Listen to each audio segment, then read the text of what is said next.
Runaway robot.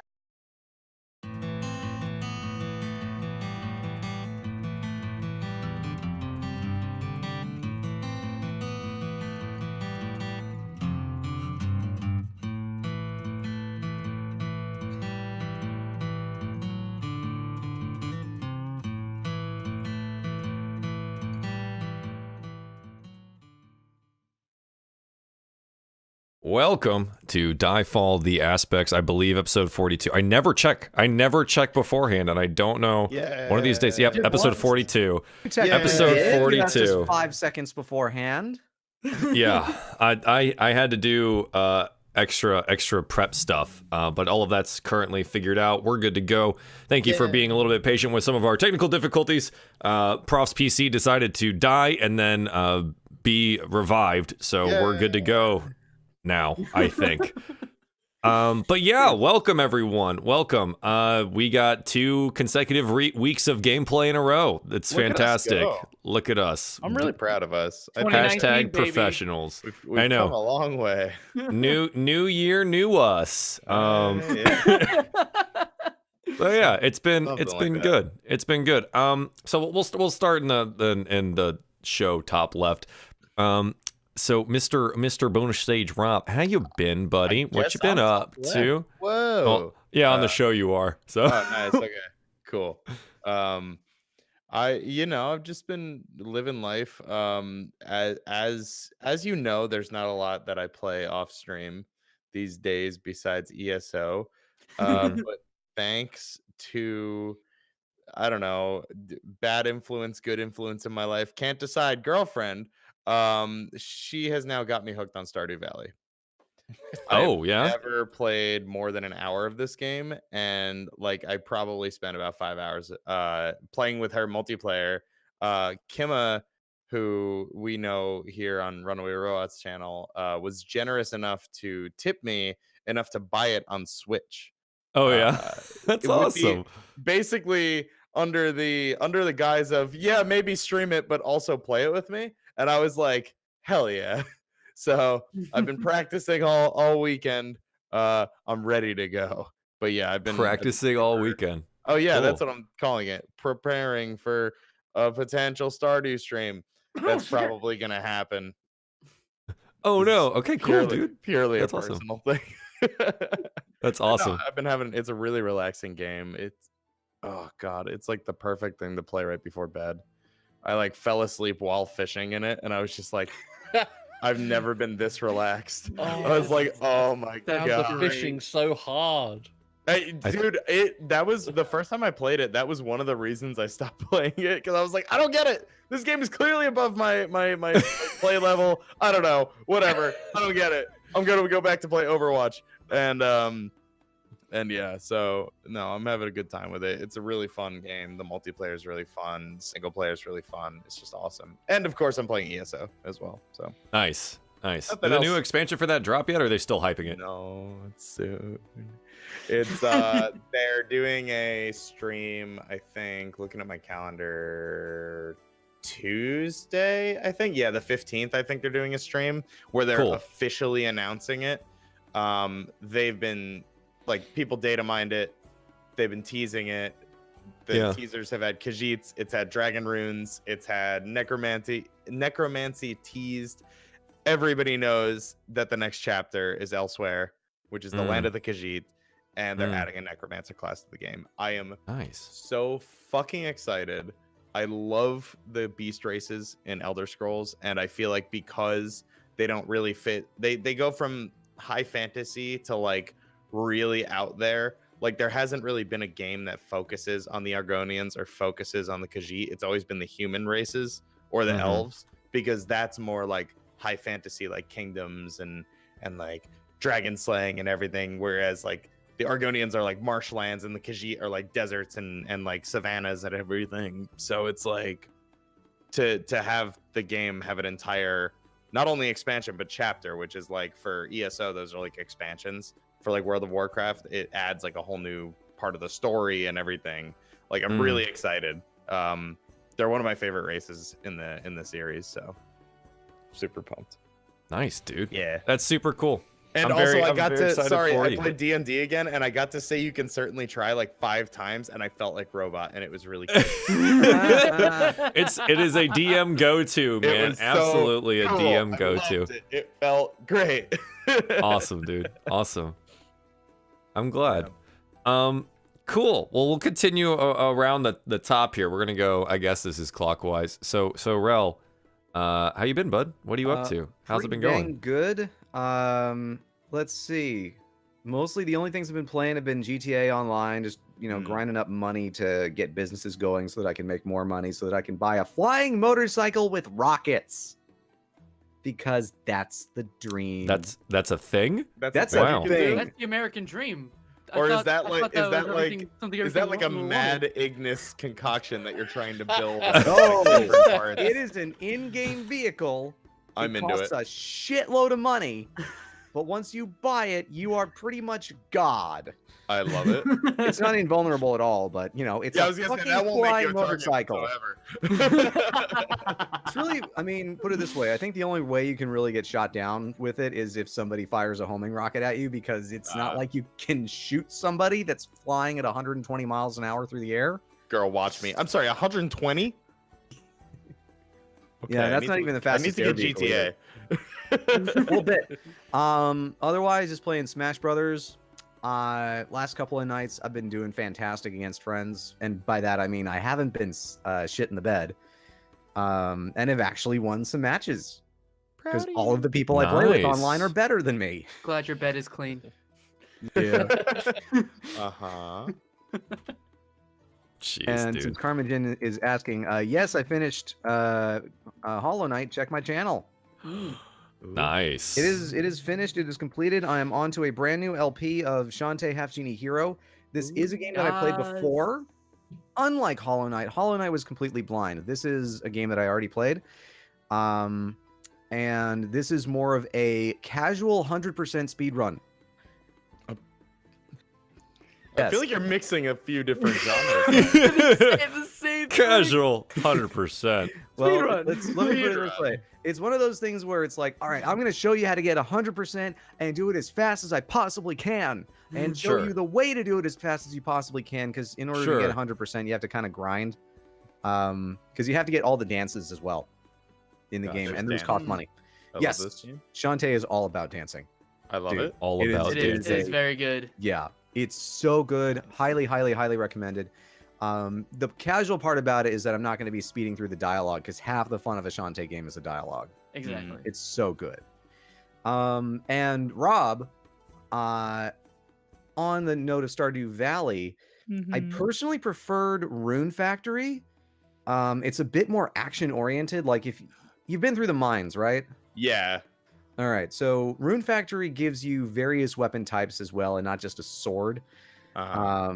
And the combat's a lot better because you got the special moves, you got the regular stuff, you can get spears and whatnot. I think my friends have played that before. Is it Yeah. multiplayer? Rune Factory, no, because it's only on 3DS. I have a feeling if they made a new one for the Switch, Oh, I'm thinking it of would something be. else then. No, I'm thinking of a PC game. Yeah. Unfortunately, Rune Factory 4 on 3DS is the last one they've made so far. I'm hoping against hope, kind of, that they can make Rune Factory 5 for the Switch or reboot it, or I don't even care. I just want another one. So my like- friend is with Paper Mario. Yeah, So I just want it's- another good Paper Mario. I'd be Oh, down yeah. for that. Let me put it this way: it's more story-oriented than Stardew Valley, which is really just, farm on your own time. But this has there's an evil empire and a dragon that you have to help, and in the midst of all that, you can plant crops and go fishing and do all that other BS. I'm into it. Yeah, Mm. highly, highly recommended. I love that game. It's one of the only ones I still have. Cool, man. Sounds good. Tom? How you Hi. been, buddy? I know we just talked, but how you been, buddy? I've been good. It's been a weird week. Like really positive week. I've Mm-hmm. just so much stuff been going on.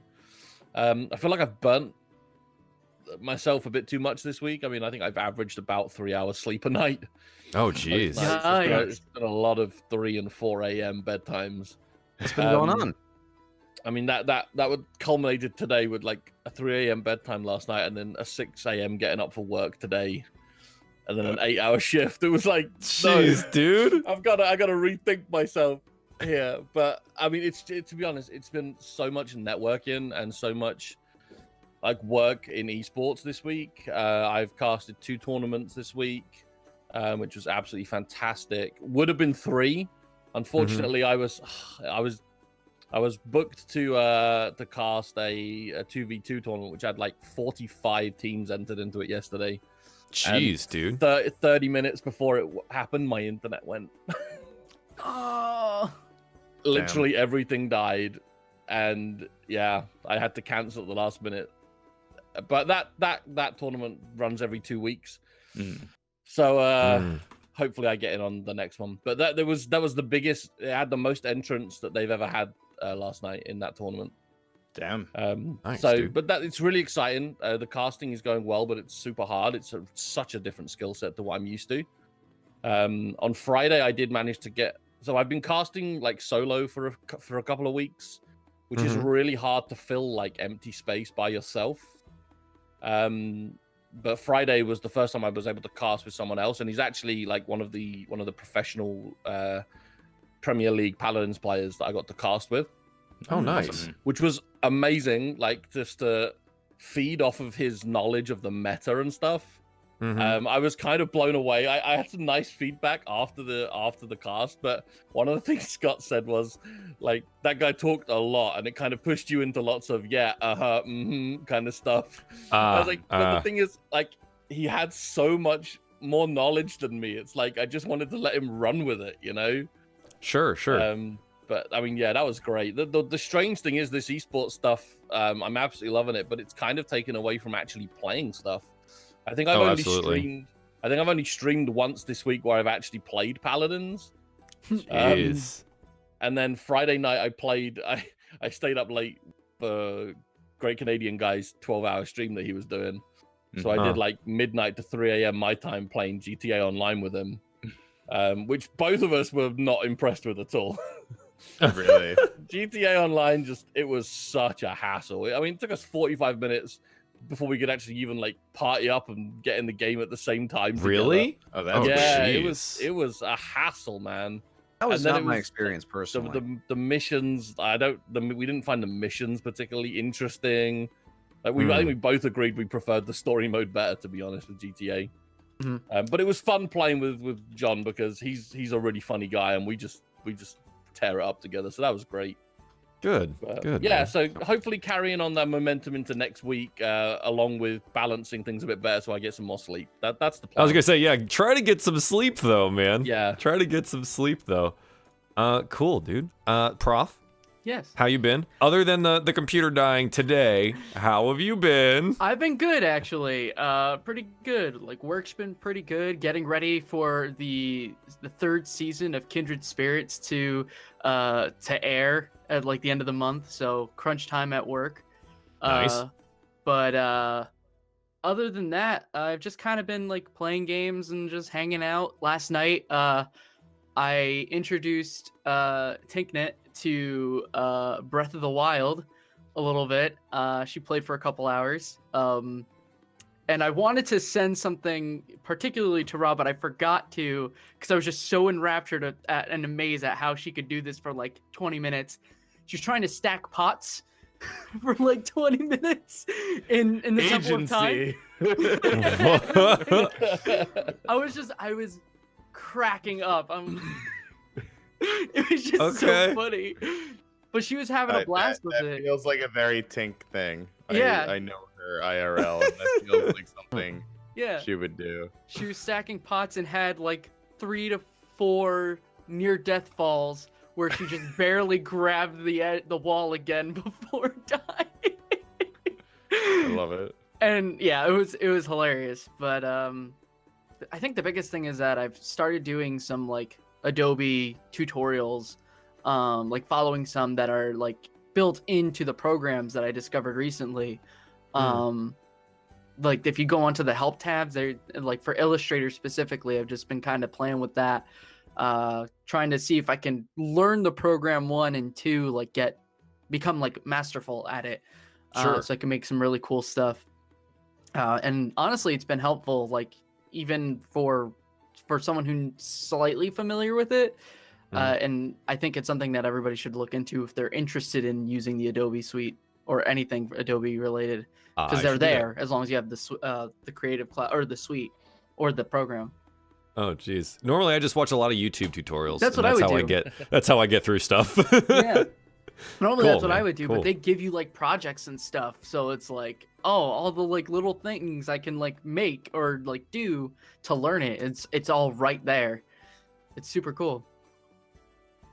Awesome, dude. Awesome.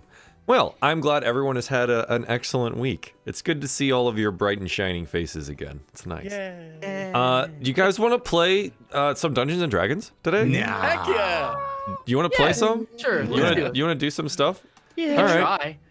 Okay, sure. Yeah. I'm Let's. I'm so pumped, man.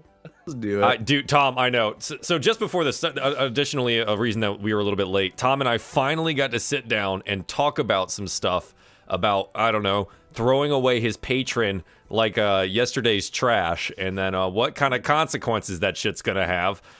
So I'm excited about it too, Tom. I'm excited about it too. It should be interesting. Ooh-wee.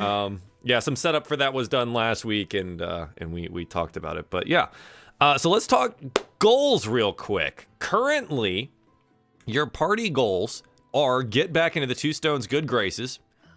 Good plan. Party overcomes the need of self and puts the party above any other goal, or finding a unifying cause. Cure Ignis of the effects of Karis's curse. So, We're working is on that the all- first one. is that and the all third good? One. Do we like all that? Fine with them. Mm-hmm. Okay, cool. Yeah. Individual goals. Ignis, I got a blank here, buddy. What do you want to do with that? Gain control over Great Atuin. Wait, what'd you say? Gain control over Great Atuin. Okay, so you want to gain control of the city of Erdrick, or sorry, excuse me, the city Adis? of Adis. He I'll wants to call it Great equip Atuin. Erdrick with it. Yeah. I mean, that too. I'm wise to you. Yeah, he's just gonna like place the turtle over Erdrick and just be like, well, this is my city now, and that's all. Yeah, that's fine. Okay, Oh, cool. you're giving me ideas. Your second one is return to Earl Reese War Camp with Tassir alive. You have escape Adis with entire party and Tassir alive. Which may or may not involve gaining control over Great Atuin. So we're all good there? Yep. All right, excellent. Miara, That's me. you've got obtained divine knowledge of brother's whereabouts. That's still kind of sitting there. Familiarize yourself with desert terrain. And a blank. Actually, this is a good time to ask this question for everyone. Ignis, you just hit this. Miara, how far away are you experience-wise to 6? Experience to 6. I am a little less than 3,000 away. A little less than 3,000? Yeah. Rob, how close is Darien to level 6? Good old fashioned 311. 311 total experience to 6? Oh my Wow. god, you're so close, man. I know. All right, cool. And Hathol, where are you sitting at right now? I'm 2,150 away. 2,150? Okay, cool. Cool. I just wanted to figure out where we are at, and it looks like if Darien plays his cards right over the next session or so, he might tick level 6 here. Boy, which is I'm pretty trying. good. Okay, so yeah, you got a blank here, Miara. What do you want to do? So I've actually want to replace one of the ones as well. So the obtained divine information about my brother's whereabouts, I want to put in the back Sure. for now. Okay. And I think with that, I'm going to replace make it back to Earl Reese War Camp to learn more of the aspects, specifically Nos and Voss. Just kind of meet up with some of the people who the sages or whatever that are there. To talk to some priests? Yeah.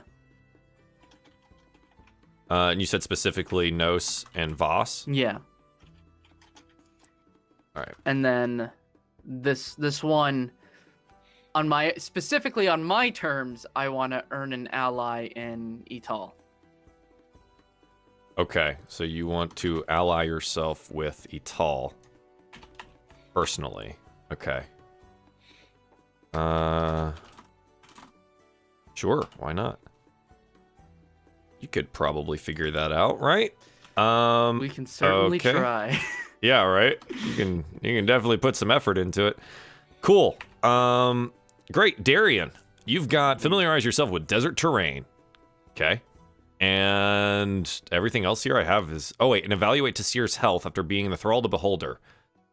Don't think that happened yet, if I remember correctly. I made a attempt, Mm-hmm. but nothing concrete was determined from it. Okay. And then the rest of these things I have are starred, so I don't know. Do you have I guess you have a blank then. Unless, what do you have for yours? I have. Do you have the Guide Miara one still? Oh, there they are. I was like, where the hell did I put these? I put that on the back burner. Right. What So I have was those, it? like, No, starred. you know what? I completed there was one, I deleted it. I can't think of it, but I think it was something along the lines of like allied with the hobgoblins or whatever. Okay. Something along those lines. I think that's why I have a blank. I think now, kind of bouncing off of that, Darien's goal is to avoid letting them commit a genocide. Okay, convince Etal / Yeah, convinced that there's anyone else to avoid null genocide. Yeah, Refrain from null genocide. I'm trying to think how to word it. I guess convince that there's another way. Convince them that. Leader on the path to peace. Yeah, I guess. Yeah. What you said, Joel. I think I have an idea of what I'm gonna do. All right, sounds good to me. Hathol. I've got assist 2 stones in recovering their history, learn about the other aspects and history of aspects in politics, and a blank. Yeah, so the blank I want to be to ensure that Ital does not retain control of the Orb of Vas. Oh, brother. Okay, does not retain control of the artifact. Seems good. Seems good. Notice the clarification there. I'm not trying to get it for myself, people. Okay. So he says. We're making true attention to it. I wasn't thinking that way. Now I am. I'm being an honorable boy. When you say that. Yeah, Got right. awfully defensive there right at the beginning. I don't know about that. Man. That's weird, man. I That don't was know what this weird. all means, man. Okay, cool. So yeah, I think that kind of does everything that we need for the goals for today. So if you give me a moment to clean this up and then do that, and then make sure I go all the way down to my show notes for today, we can start our session. Excellent. So yeah, so where we, I think where we kind of left off was, you guys had decided that you wanted to do a little bit of testing with the artifact here. Miara had garnered the help of the other druids of the 2 stones to attempt to heal the young lady Tasir. But none of that had yet come to pass. I believe you guys were just walking out of the tombs again, and we're going to figure out what was next on your plate. So, what would you guys like to do? How late in the day is it? It's evening. Okay. We could just rest and come at this. And oh no, wait, we were gonna do the experiment, weren't we? We were talking about stuff too like at the end of last session, like about all of this, like what we wanted to do as the Duke of Erdrick's council, acting council. Yeah. Acting council, right? So, my concern if we conduct this experiment is that Ital will be there and see that it works, and if she decides that she no longer needs us, then there's nothing stopping her from having her tribe kill us all and taking the orb for herself. Well, what's to say as the council of the city of Erdrick, I have kind of become an unofficial ambassador to the Hobgoblin peoples on behalf of you, my lord. I mean, maybe we can... I mean, I'm taking my first crack at politics here, but form some sort of an official alliance with them? At least with this sept. We can. My only concern is that we won't get their help in time, because they're dead set on going to the wastes and killing every gnoll in existence. Well, here's what I'm suggesting, though. Maybe we, avoiding that topic, maybe we use our... Maybe we form this alliance, kind of draw up an official treaty. I mean, do you have any documents or anything? I have some spare vellum, I'm sure. We could, and ink and whatnot, we could write something out.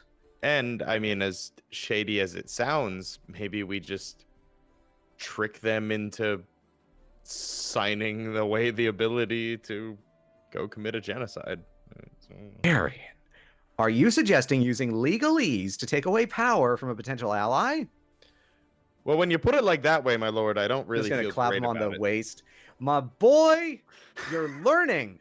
Well, now I don't feel good about allow it. me to give some insights into the hobgoblin's psyche here, especially referring to discussing Ital in this. Legal treaties will not stop Ital from focusing on her goal of absolute null destruction. A piece of vellum with her signature will mean nothing. She is single-minded. How do the hobgoblins? How do the septs function? I mean, are there treaties in their society? Are there alliances formed in their society in any official capacity? If we challenge her to single combat and we win, do we gain control of the tribe? These are all very important questions. Alliances come and go within Hobgoblin society. They seem to enjoy fighting amongst each other, although not often in a fatal way. There is perhaps an aspect of Hobgoblin politics which could be useful to us. There is a challenge system that we could take advantage of. This would basically involve organizing a coup against Ital in this case. But we would have to contact a hobgoblin from another tribe in order to initiate such a challenge. How likely is it that we're going to be able to get in contact with another hobgoblin tribe, though? Well, we could steer our turtle up to them. I have a feeling I may be able to contact someone from the Sun Scouts. Soon enough. All right. I feel very strongly that we must take any action necessary to ensure that Ital does not retain control of the Orb of Vast, because she will use it for one purpose and one purpose only. If we have agreed that genocide must be avoided at all cost, then the orb must be removed from Ital's control. As a sidebar to this, Ignis, are you still holding it? I am pretty sure I am, wasn't I? Yeah, okay. Yeah, you still have it. So Yeah. you guys are like talking, but like there are still like hobgoblin guards that are like steps away, right? They're not like paying attention to you, but they are like in your vicinity because you are still holding the artifact. Yeah. Just got it under my arm like a beach ball. Mhm. Hey, Darien, go long. Anyone volleyball anybody? Try not to shatter the magical artifact. Miera, favorite game. You seem pensive. What's your And- thoughts on this? Honestly, I agree with everything that you all are saying. We should avoid a genocide at all costs. However, I don't know if we stand much of a chance in trying to overthrow Ital in control of the two stones. I think she would be a very valuable ally if we are able to convince her otherwise that genocide is not the right path to go on. And I think that something that we could possibly do is convince her that it might be safer for the city of Adis, her people's sanctuary of sorts, to be left further away from where the gnolls could possibly be. Bringing in Adis closer to the desolation risks having gnolls invade the city even more so than they would if they were all the way by, let's say, Erdrick. So you want to convince her to let us park the city either near the spine or past it, and then leave it there. It's a possibility, perhaps. And it would do us probably some good as well, because we would know we could expand our trade a lot easier that way. Not sure how much the hobgoblins would really be interested in trading. They might. You know what? I've come to a decision. We'll do all of it. Well, there's another factor to consider. Yes. What? So far, only a small group of the Two Stones know that the city of Adis has even awoken and moved. This is a hobgoblin holy city. At some point, the rest of the septs are going to try and find it. That's true. Well, and maybe we can use this opportunity. I think we could kill multiple birds with the same stone here. I think, hear me out. Miera is speaking of moving it farther away from gnolls, which lessens the risk of a gnoll attack. I am speaking of a relationship formally with the hobgoblin peoples. Hathol brings up the fact that people go on pilgrimages to this city and they're going to be looking for it because it's a holy site. Then there's talk of trading, there's talk of, and I mean, our entire approach was that they don't know enough about their culture and we can teach them. Guys, we can literally bring their culture to the rest of their people, bring their people closer together, farther away from the gnolls, and even offer them goods to trade if the city is just situated closer on the outskirts of the desert. Well, it's a fine idea, but you will have to convince them that it's going to be safe from the masses of orcs that are living in the spine. Well, I mean, I'm not suggesting park it right next to the spine, but I think that we already have a working treaty with some of the orcs. That's assuming that Earl Reese got my letter and they were able to initiate talks, and they didn't insist on having the Duke of Erdrick himself present, but why not? We operate on a lot of assumptions anyway. I think it's a fine idea, and I think we should have contingencies. Hathol, can you get in touch with the Sun Spears and just put a bug in their ear? Sun Scouts, thank you. And put a bug in their ear about potentially taking over the oh god, now I'm forgetting the other tribe's name. Two Stones. Two Stones, thank you. And at the same time, Miera and Darien can work on trying to convince Ital that not committing genocide and in fact committing trade would be the ideal solution, not only for her but for her people. And while you're doing all of that, I need to finalize some plans for a device I've been working on. But besides that, I can draw up a potential contract, perhaps not with Ital, but with the Hobgoblin tribes writ large. Basically, we do everything. I question the wisdom of attempting to make treaties with Ital at the same time as trying to arrange a coup behind her back.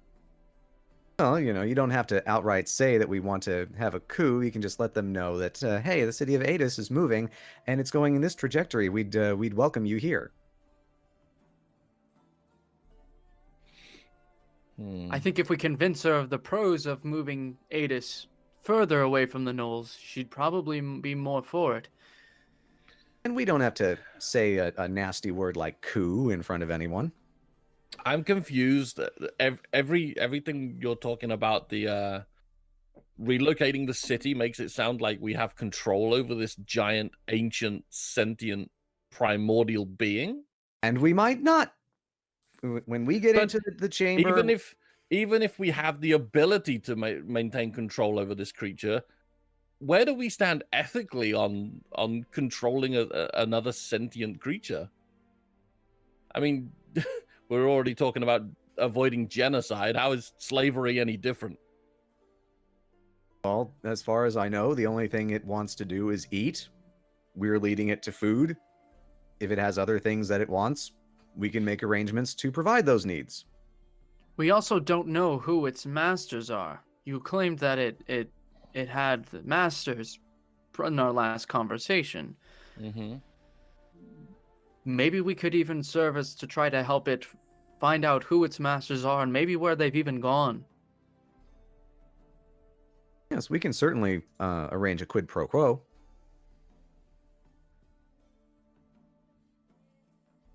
To my understanding, this being lives to serve not just itself, but its masters and those who it deems worthy enough. So this creature seems all powerful already. I mean, it's carrying the entire city of Adis on its back, and then some. Nothing that we could do. There's nothing that we could do to it that it couldn't do tenfold back. Well, and we're also not using it with the intention of, or we're also not moving it with the intention of, oh, it's another, what is it, Tuesday? Time to drive the city. I mean, we're just trying to do this once, and then just relocate it, find let a it have new its home. peace again. Yeah. And then, can just go to sleep. It's not meant to be a tool of war or a tool of... That's what we're trying to avoid, if anything. Right. So I don't think that it's unethical to do this one thing, and just so long as somebody is in charge of making sure that if this orb does control this creature at will, that it's not abused. Indeed. I have no ethical dilemma over this. We're providing something for this creature, and it's providing a service for us. I need to think on these things. All right. Okay. Well, it may be a moot point. We may get into the chamber. I place the orb back in the slot, and then nothing happens. In which case, we have no control over it. We have only the ability to suggest that it go somewhere and hope that it agrees. In which case, we would have to rethink everything.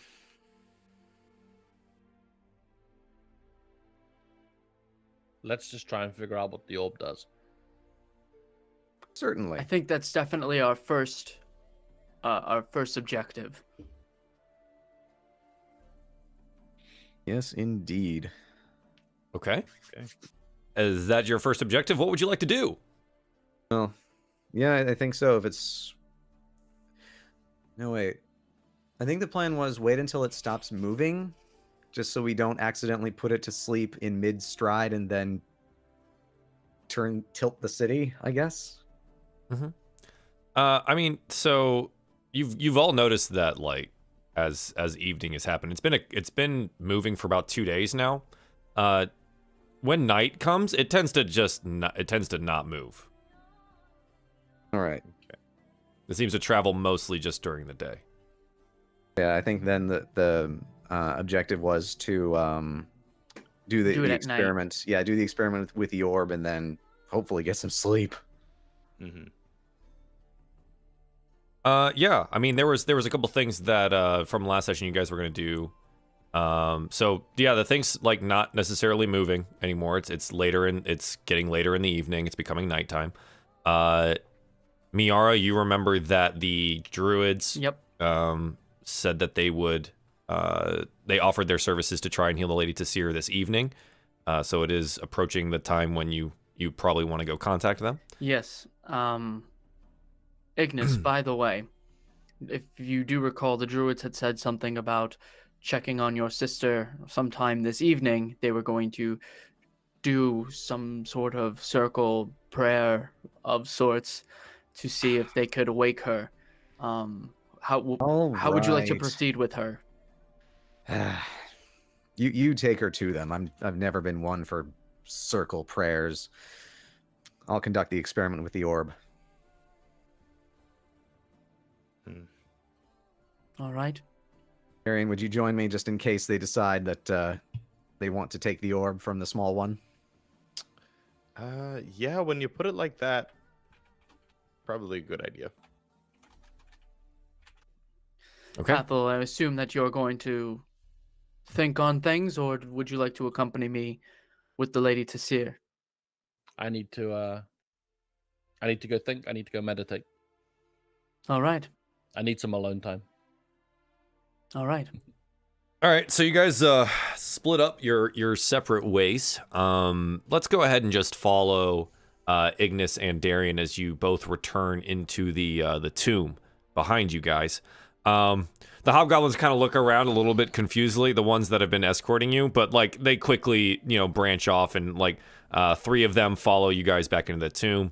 Miara, you're escorted by but like 2 of them, and they kind of just like let Hathol wander off since he's not near the orb anymore. Mm. So yeah, Ignis and Darien, you guys are in the tomb now. You make your way to the I assume you want to go all the way to the monolith in the final room there, and yeah, so you find yourselves there. What would you like to do? Actually, I think I'll hand over the orb to Darien, since he's tall enough to actually put it back in. Hell yeah, boy. So we just reinsert it and see what happens. Yeah, I mean, you remember that it's a little bit further up, so someone's gonna have to be standing on someone's shoulders here to properly be able to reach the opening. Oh, well, then maybe I should put it back. No, I'm gonna stand on your shoulders, dude. Oh yeah, strength of 11. Let's see how that works. Yeah, why not? yeah. You can certainly try. Oh god. All right. Yeah, let's not do that. Ignis is crushed by the weight of Darien in its full plate armor. Let's see. What is my max weight allowance anyway? We're not doing it. I mean, you want to do it? Do you want to just roll some athletics here real quick? I mean, let's There you not. just gnome toss with an Nope. orb. Please, let's not. All right. Yeah, I'll get on Darien's shoulders and try putting the orb back and see what effect that has. yeah. So easily enough, Darien, you get the tiny little gnome up there, and he puts the basketball-sized orb, and he pushes it into the slot there. It rolls in. Wait for a little bit. Ignis, without the orb in your hands, you feel a little bit more anxious, less calm. That soothing breeze that was on your body is missing now, and you feel the kind of closeness and the dankness of the area of this chamber. But nothing seems to happen.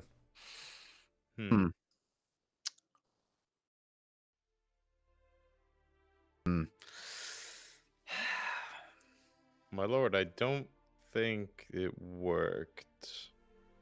Well, I can't say that for certain, because the creature might already be asleep. What I was hoping to do was have Hathol try and contact it. Then if we woke it up, it might... Or then we wouldn't be able to tell if we woke it up. I think ultimately, we may need to attempt this during the day. Time it such that when it takes a footfall, we place the orb, and then hopefully, if it does fall asleep mid-stride, it won't do too much damage. In that case, we should probably, well, thinking back, we probably should have warned them to begin with, but we should probably warn the hobgoblins just so we don't injure anybody. Well, the assumption at nighttime was that, it would not be moving, and thus the chance of any kind of injury would be minimal to null. And so I didn't feel the need to warn them. But you're right. If we do this during the day, we should let them know. Mm-hmm. All right. I'll take the orb back out of the socket. Mm-hmm. Yep. It rolls back out. You pry it out a little bit since it kind of rolled in. You have it in your hands again. All right. I guess I'll climb off of Darien very carefully, since I guess I'm holding an orb. Sure. Yeah. Darien helps you down. Yeah. And I guess wander off to find Miera.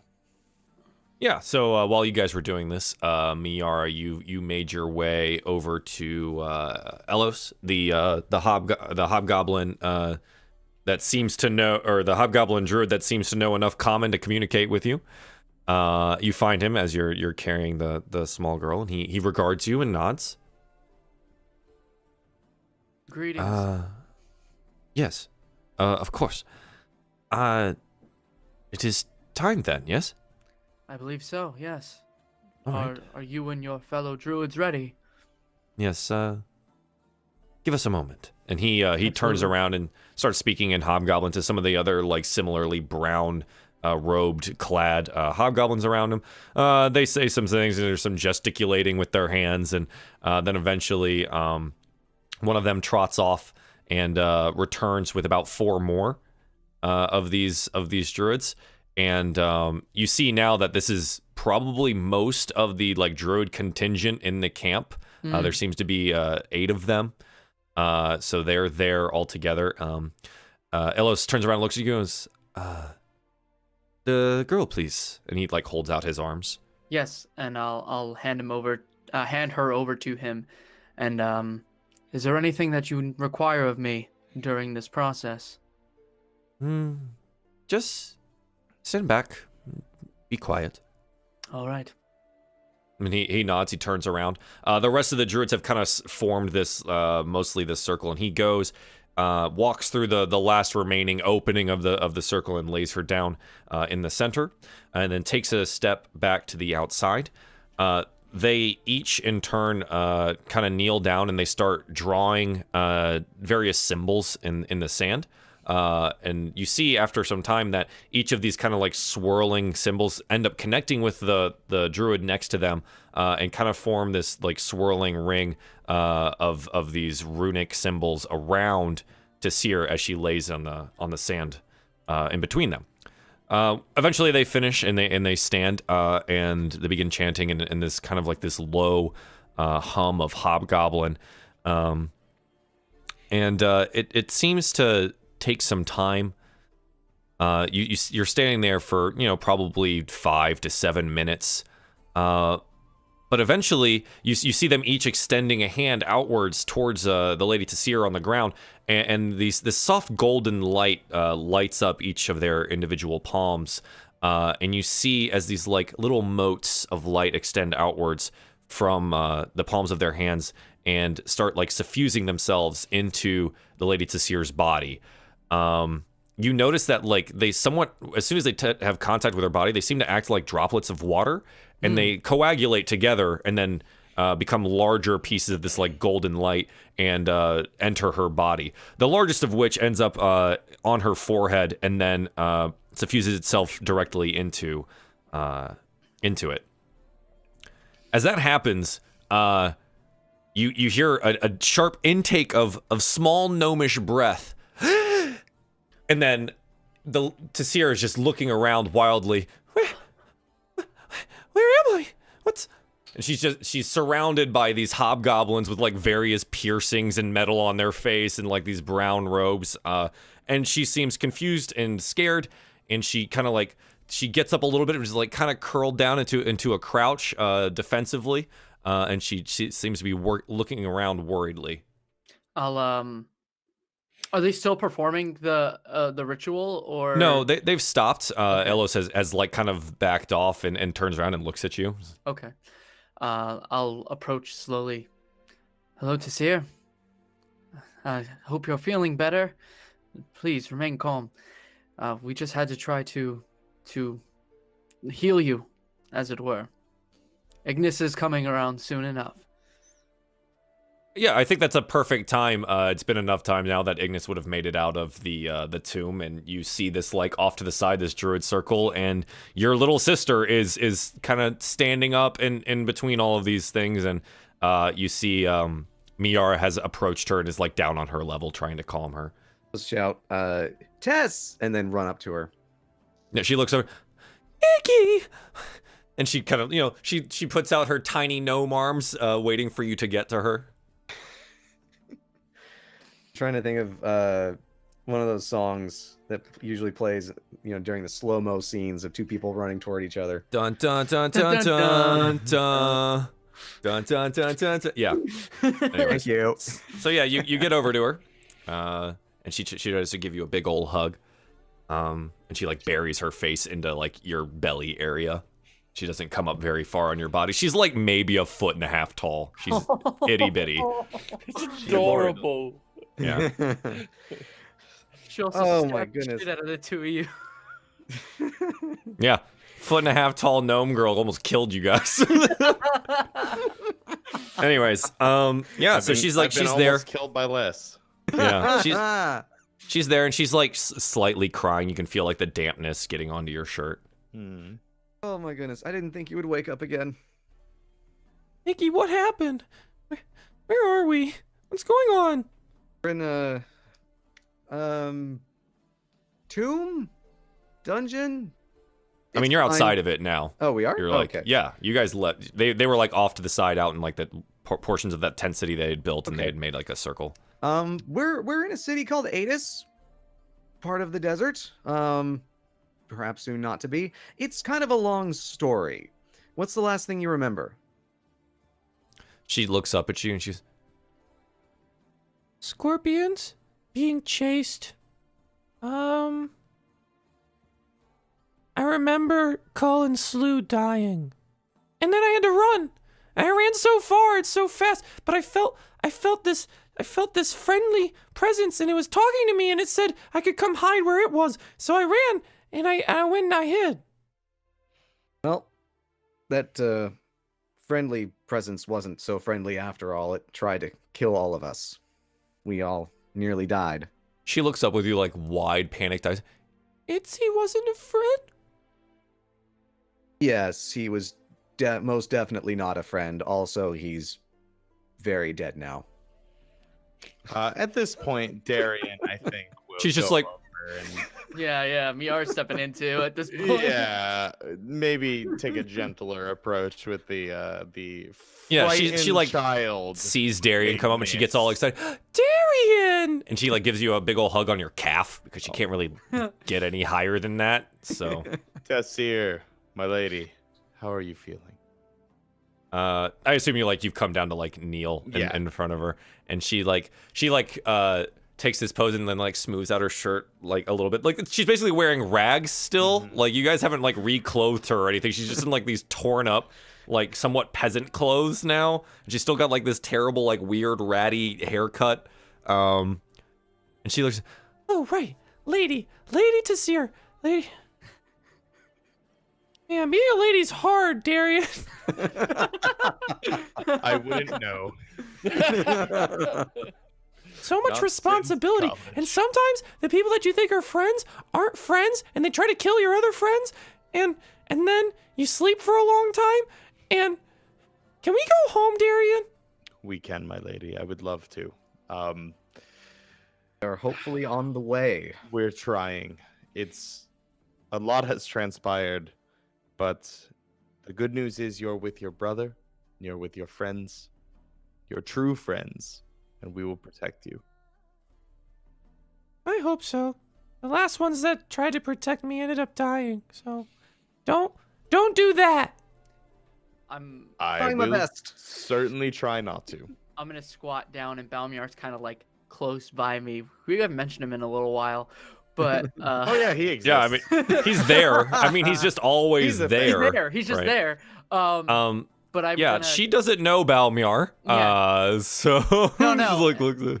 and I'm gonna extend my hand out to you, Tasir. I'm sorry that we've had to meet in such a rough time, but you can trust that Darien, Ignis, myself, along with Balmiar here, will be here to protect you.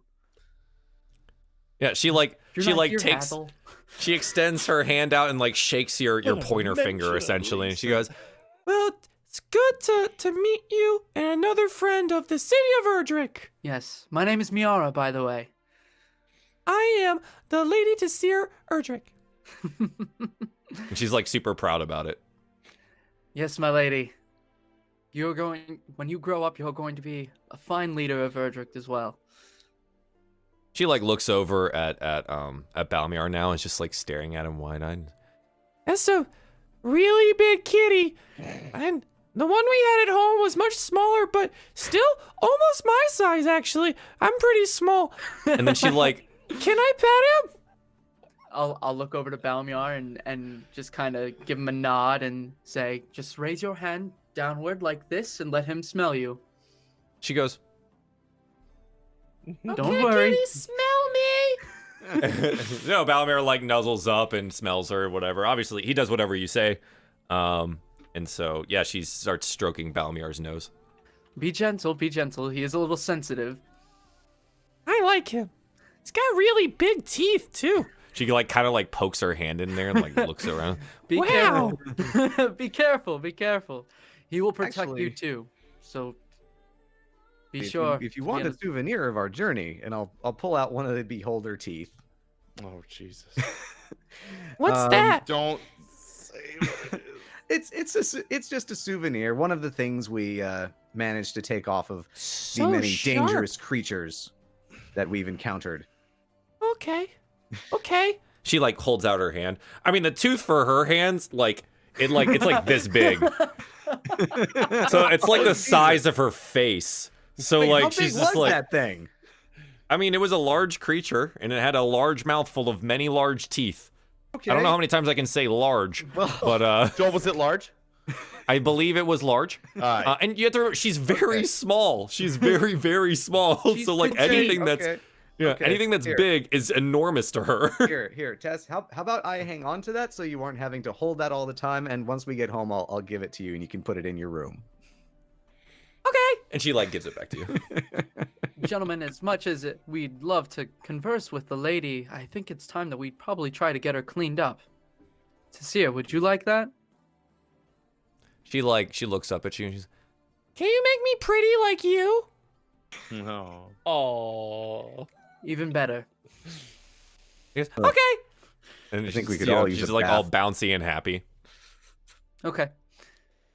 Yeah, I mean you're in the Hobgoblin, like they've created like this tent city now, right? And you've had a quote unquote Hobgoblin bath before. So if you want to do that, you can go find Hathol or something and ask. All right. Ooh. I mean, we don't have to go into super deep negotiations right now. Yeah, that's true. Yeah. No, I mean, yeah, you can just go ask her. You guys are guests of theirs right now, and Yeah. and Bartering guests- bath time. yeah, like having been guests of like the Sun Scouts before, like you guys know, even without Hathol there, like this is it's totally a hospitality thing that they would provide for you. Yeah. All right, let's do that. Darien, Yeah. you do the asking. Sure. Yeah, you find Hathol. Hathol is like sitting cross-legged by a fire. She seems to be fletching some arrows. Hello, my lady, Hathol. Good news from our camp. It turns out your men have awoken our lady. The She small nods gnome child. and she stands up and looks at you. That is good news, Paladin. I am happy for you and yours. I don't think it can be said enough how thankful we are. She for like you. peeks around and like sees Tasir like peeking out from behind Miara's leg. It is good that she's well. No need to thank me. Mostly the druids do their own thing most of the time, and they are welcome to help whoever they choose. We just wanted to let you know that it means a lot to us, and your hospitality will not be forgotten. Do you think it would be possible to get her cleaned up? We may be able to find something of her size. Not many children here in a war camp, so I will see what we can do. Okay. As for bathing, the sweat tent is open for use if you'd like to make use of it. I will have it restocked with coals and some scrubbing implements. Thank you. And she nods. And then I'll turn to Miara and just say, I think you should be the one to go in with her. I think that's I was the most thinking the appropriate. same thing. I was Yeah. thinking the same thing. I'll take care of her. Don't you worry. Okay. Thank you. All right, take turns and all that. Yeah, I mean, easily enough. Like, we're not. There's no need to go into detail about all this. You've done it before. You go into the tent. You strip down. You sweat a whole lot. You scrub yourself with like pumice stones, right, and like some sand and stuff, and you get all the grit and grime off of you, and you essentially sweat yourself clean. Yeah, and you come out, and I mean, your clothes are still all there. They're still in the same state they were in, but your body is clean. Now let's get it dirty again by wearing those stinky clothes. Yeah, so I mean, all of you guys have like some semblance or some variation on what the hobgoblins have been wearing in the desert since you met the Sun Scouts. So I mean, like, basically, what's worst off on them currently is you have like scorpion gore and gnoll gore and like beholder gore on your bodies. And like some of you have like large puncture marks from where some of the scorpions had done things, or singed from where the beholders like eye beams had blasted you. Yeah, so they're not necessarily in the best repair, but Some they're blood, still stomach, gut smell. yeah, they're functional still, if in need of some repair. Yeah. Kind of like the group's dynamic. So they seem to have brought you a hastily made what would amount to like a dress for her for Tasir. And what it is essentially like one of their just white tunics, but cut rather rapidly to maybe have fit her. So like the sleeves are cut off to like almost just being the shoulder portion, and then the like length of the shirt is cut down to only be like the length of her, like just down to her knees. And they've provided like some fine like rope and some leather to tie off on, so you can like cinch it at the waist and things like that. Gnome logistics. Oh, there we go. I know, being tiny is hard, man. Especially when you're dealing with a society where tiny things are not necessarily valued. Oh God. I just had a horrible thought that should this go to shit, the hobgoblins are gonna be like, she goes first. Yeah. Aw. You're just now thinking that? I don't like it. I'll turn. Well, to I already knew Tasir. they didn't want you around. I'll turn to Tasir and ask her. It's like, will these work for you? Is everything all right? Do you need me to try to make any accommodations for you for comfort? Is she wearing it already? I would. Like, did I you would put it on her? Like, try it on her? I mean, I assume I probably put it on her. Yeah. Yeah. Okay. She looks down. She goes, well, it's not like the dresses I have at home, but as long as we can get home pretty soon, I think it'll be okay.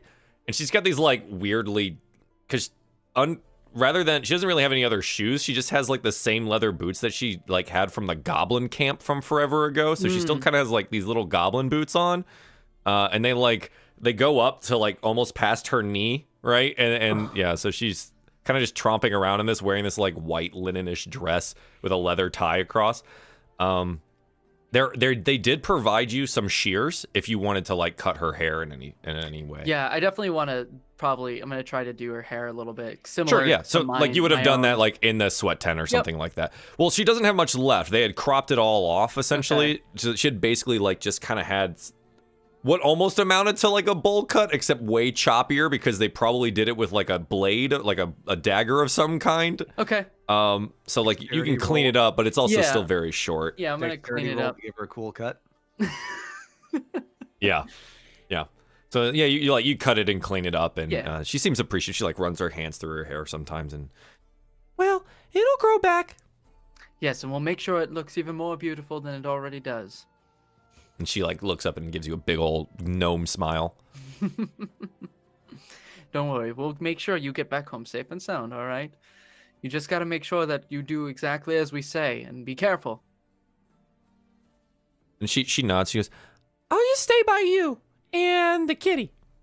Sounds good. And she wraps her arms around the cat as much as she can. It's mostly the kitty.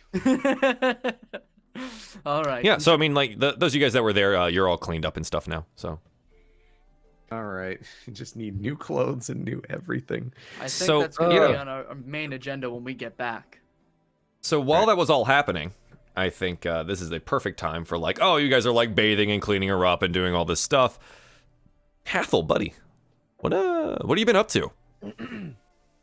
So I've wandered away from the tents a little bit, just to find some solitude and just a nice open bit of sandy area to be by myself. And I trace out a circle in the sand with my finger, like 6 feet diameter maybe. Okay. And I find some nice looking rocks and I place them at the compass points of this circle. And then I draw a line dissecting straight down the middle, north to south. And in the hemisphere on my left, I draw a sickle. And then on the circle to my right, I draw an Egyptian Ankh symbol. Okay. And then I just sit in the middle and start to meditate and to just try to be at one with the universe right now. Yeah, sure. So you're off on the side. We get this shot of just like Hathol doing this work, and it probably takes him about 5 minutes to 10 minutes to just get it all perfect the way that he wants it. And he's drawn it out in the sand. And he's kind of off in the distance, and we get like the shot of him working on it out in the dark, off to the side of where the city is and where the tent city is, and like all the noise from where the hobgoblins are kind of like fades out behind, while we kind of just get him tracing these circles in the sand. You can get the zoom in on the sand where like it just tumbles on it and all of the noise that comes along with it. And he just sits, and we get the shot of like him sitting there. We like look at him straight on, and then like we post upwards, and you see like all the stars and stuff in the sky as full night has come over the desert, and like this beautiful starscape. So Hathol, you're there thinking. What do you want to share with the class what you're thinking on, or? So my mind is consumed with thoughts of cosmic balance. I recall back to the conversation I had with Darien earlier this day about the way the aspects interact with one another and how conflict may not be the only end result for what appears to be these opposing forces within the realm of the aspects. I spend a lot of time thinking specifically about life and death, represented by the symbols I've drawn either side of myself in the circle. And I'm just trying to make sense of how I can bring those two forces together to achieve something holy, as it were. Sure. Is this like a purely meditative thing, or are you attempting to apply any magic to this? This is purely meditative at this point. Okay. Yeah. So you're free to be there as long as you wish. Do you want us to hang here with Hathol, or go back to the rest of the group? You can come back to me in a bit. Okay. Yeah. So you guys are all cleaned up and things like that. I think at this point, Because Ignis, you've had the relic for a long time, and you're not really doing anything with it anymore. I think Etal like comes up to you guys after you're done in the sweat tents there and looks down at Ignis and then looks over at Darien and goes, "Have you completed these experiments? May we have the relic back? I will need it for tomorrow." Just signal a no to Darien. We want to try one more thing when it's daytime. Is that okay? We had a hypothesis as far as what effect it would have at night, and now we wish to try it in the day. And after that point, we'll see about getting it back to you. She looks at you and she nods and, "I will have need of it likely tomorrow morning. The other 6 sept leaders will be arriving likely in that time. We will hold council on what to do with the city of Adis moving, and there will be a vote to decide what we do with our city. But I would like to have the relic there, so I may show them what was found in the tombs, and see if they have any further knowledge of maybe our history or its significance." Should we accompany you to this meeting with the other sept leaders? I think that our unique position as being the ones who came in contact with that, with the beast and the relic room and just the tomb in general. I mean, we learned a great deal, and I know Hathol has a great deal of knowledge about it. Roll me a persuasion check. This will be boy. our first roll for the night. Oh, boy. gosh. Get us in there. 13. I think she looks at you and she thoughtfully, "I do see value in you and yours being there, but let me talk to the council at large first, and then we may bring you in later." Of course. And she nods, but she does like hold out her hand for the relic. Is Ignis holding it, or am I holding it at this point?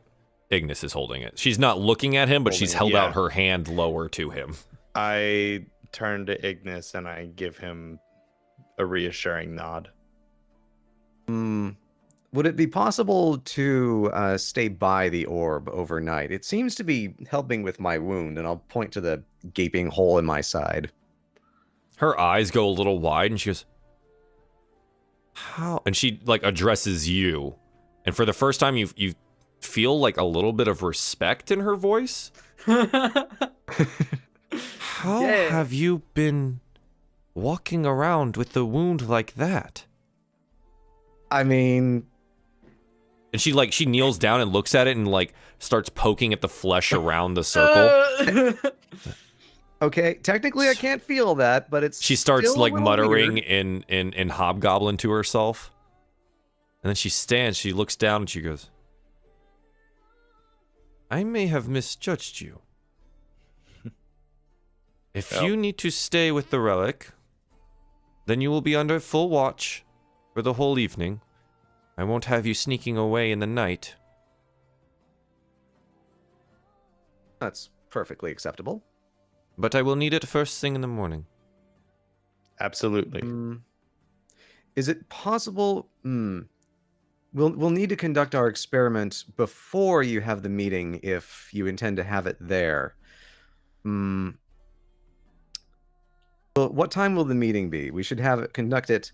We're intending to conduct it right when the creature lands its step, and that way there should be a minimum of, let's say, disturbance in case the orb does put it back to sleep.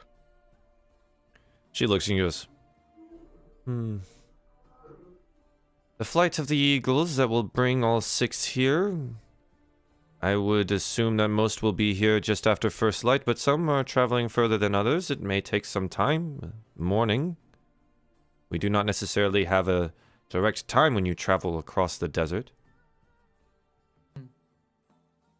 All right. Well, if we can conduct our experiment first and get some information, we might have something that we can share with everyone else. Mhm. She looks at you and just nods. Just, if they arrive before you are done, then I will take it from you. All right. Fair enough. I think that is fair. Yes.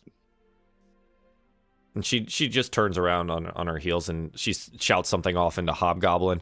And you notice now that there seems to be about 10 Hobgoblin like scout guards that are just in the area. They seem to be like, messing with some string with each other, like playing cat's cradle, and some of them are talking nonchalantly to each other, but like, they're there for you. Yeah. I consider them an honor guard. They may be protecting the ore, but not me, but I can at least pretend. Yeah. So I mean, it's like full night now. What would you like to do? Has anyone seen Hathol since he's left? I assume he hasn't left. I don't think he would be very far from this thing. But I'm going to get to my tent. Do I even have it? I'm going to get to a tent and get some rest. I also need to put the finishing touches on the device. I hope to show it to you in the morning. Well, I hope what you come up with is quite a splendor. Oh, it will be that. The culmination of many nights' work. Oh, I'm going to show that shale. Yeah, so they seem to have they carry some extra tents just in case like some of them get damaged in travel or something like that. And they have one set up off to the side. It seems large enough for all of you to be inside of it. And I'll just, go over final blueprints and details and, do a little tinkering and then fall asleep clutching the orb on me. Sure. Ignis is cuddling with the orb. Yeah.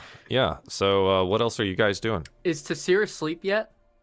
Or is she still awake? This is up to you. I mean, like, so long resting, right? So Ignis just told me what he does for 2 hours before he goes to bed, right? Okay. So you guys let me know what are you doing right now, and then you deciding on when you go to sleep. Because I want to talk to Darien before Tasir, after Tasir falls asleep. Sure. Okay. I mean, unless anyone has anything they want to say to her, she's asleep. Yeah, I'd like to go and just spend. Maybe can I make a medicine check and just see if there's any residual effects? Yeah. So medicine checks are very much so limited to physical body. Okay. Because you're checking the health of the physical body of that creature, right? Could it be a wisdom check then? I mean, what are you looking for? I'm trying to see if like she is in a proper state of mind. I know that her physical body is fine, but I just want to see maybe I mean there were patterns, right, to like how she was acting when she was under the effects of the beholder, and I want to see if I can recognize any of those patterns or sure. Yeah, there's a thing for that. It seems like she is free of whatever hold it had on her mentally. Sure. Yeah, there's absolutely a thing for that. It's an insight check. Okay. You're going to make an insight onto a person and see, like, try to garner some information from how they're acting, how they're speaking, looking at them and things like that. A 16. Yeah, so when you guys had been previously talking to her and like when she was getting cleaned up and stuff like that, she seems like, from what you remember of the young lady Tasir, she seems in relatively good health and in surprisingly good spirits. Mm-hmm. She doesn't seem to be hurting in any way, and if she is, she's not sharing it with anyone. It seems like she has some gaps in her memory from what she's been telling you. But whatever had a hold on her, whatever had been doing, you're not recognizing anything like that. Okay. I just say after, I mean, I'm sure she has questions as to why I'm asking her all these questions or checking up on her.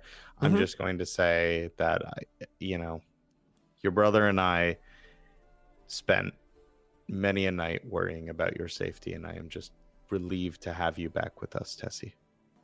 She gives you like a big old fat hug. She's and like muffled into your shirt. She's just like, I'm happy you're here too, Darien. Yeah. Okay. I am happy. I'm content with what I learned. Okay. Yeah, so like you like go lay her down to bed. She's small. She doesn't have like a bedroll or anything like of her own. So the hobgoblins have like laid something out for her. But yeah, she just like curls up on it and you know, goes to sleep. She's a very tired young lady. She's had a long journey. I'll like tell Balmiar, go lay next to her. Keep her warm tonight. Sure. Yeah, like as soon as Balmiar gets over there, she like feels the fur and she just like turns in and just like nestles into Balmiar's fur. Absolutely. Yay! Absolutely. She's super happy about it. Darien, there's something I want to talk to you about, possibly with her. Sure, what is it? Well, we want to get her back to Reese war camp, or at the very least, safe and sound. And I know that she is the Lady Tassir, but I think it might do us some justice to train her how to fight a little bit, so that she's capable of defending herself out there in case things go wrong.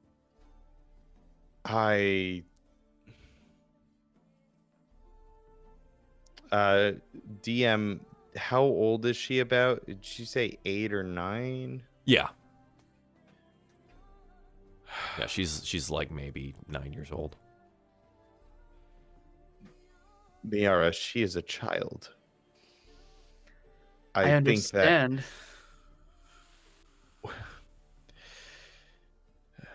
I see where you're coming from. It worries me at the thought of her even being in a situation without us. But you raise a good point. I learned to don't fight like when it. I was a child. I was probably close to her age when my father first handed me my first blade. And I know that it may seem dangerous, but she could prove not only to be useful to us, but she could be able to defend herself quite well. I don't see the training to be dangerous, Miara. I trust you greatly. You know what you are doing. I am terrified at the notion that we take for granted the fact that she knows how to wield a knife. And so maybe we let our guard down a little bit, because what's the worst that can happen? It terrifies me. I understand. I know we do not want a repeat of what happened in those tombs, and maybe even to a greater extent with more I'm not knowledge. talking about being stabbed by a child. I'm talking about us letting our guard down because we know that that child can stab another person. I just want I to see make your point. absolutely clear to the group that this is not a supplement for protecting the Lady of Erdrick. Oh, of course not. And besides, I don't think it any different than how you protect Ignis. Ignis is still willing to fight. We're willing to protect Ignis just as well. We are all members here of the same Yes, group. but I and we're don't all know traveling. Tassir seeking out a fight because she thinks that she can win a fight. You see I what I'm think that- saying? I understand. And I think that's why you also need to be involved in a training process with her. I think you know when to not go into a fight.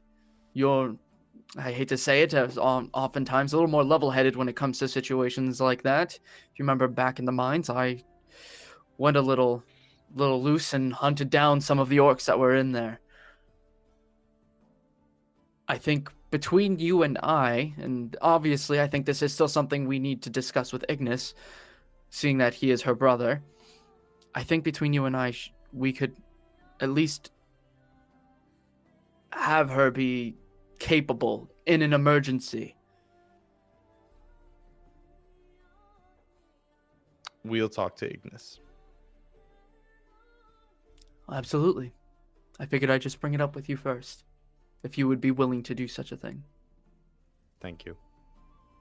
You're absolutely welcome. Have a good night, Darien. Yeah, so you guys turn to like go to rest or something like that, or is Darien? Is there anything else you want to accomplish before resting, or?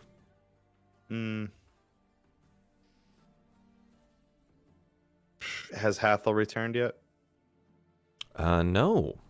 No.